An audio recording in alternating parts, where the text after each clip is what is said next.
السلام علیکم ورحمت الله وبرکاته. دوستانو په دې هیله یم چې تاسو به راته روغ او جوړ یاست او د صحت په قلوي کې به نغښتي یاست. دوستانو په نننۍ ویډیو کې به در سره ډېر ضروري معلومات شریک کړم چې د دې معلوماتو څخه موږ او تاسې فایده اخیستلی شو. نو د ننني معلومات چې دي دغه د کمپنیانو په اړه دي چې دغه کمپنۍ د دې ګروپ انشاءالله زه تاسو ته ډسکریپشن کې هم درکړم.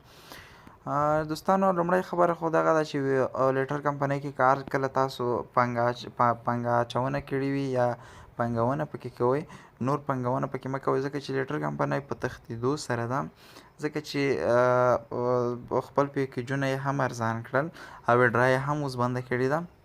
نو د دې وجې نه باید نور د لیټر کمپنۍ کې کار ونه کړو.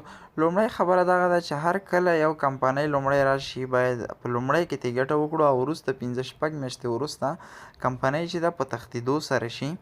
او دوهمه په لیټر پسې راغلې کمپنۍ چې څنګه لیټر په هغه دې خښ کړل که نه، هغې پسې ورجین میمینګ کمپنۍ راغله چې دغه دی دوستانو د دې هغه به زه هم تاسو ته په هغه کې در سره شریک کړم چې دغه زما دوست ترې ویډرا هم کړې ده ډېره په ارزانه ډول سره ټرسټ والټ او پایپل ته.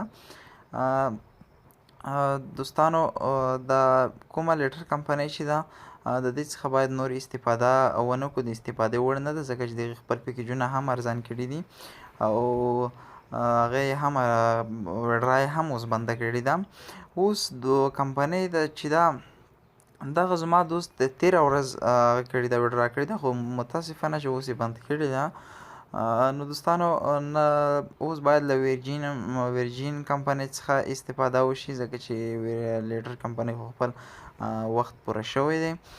دوستانو په راتلونکي ویډیو کې به انشاءالله تاسو سره مکمله ویډیو د ورجین کمپنۍ په اړه هم شریک کوم او دریمه ویډیو ته انتظار کوه، هغه هم ډېره اهم او مهمه ویډیو ده چې هغه د میټافورس په اړه ده. میټافورس څنګه روپۍ ورکوي، څنګه ترې روپۍ ایستلی شو او څنګه پانګونه عاید لاسته راوړلی شو، همدغه شانتې څنګه مطلب مارکیټینګ پکې کېږي، څنګه حساب د هغې کې دوستانو مکمل مارکیټینګ دی، د مارکیټینګ حساب دی چې په هغې په ذریعه موږ او تاسې کولی شو چې عاید لاسته راوړو.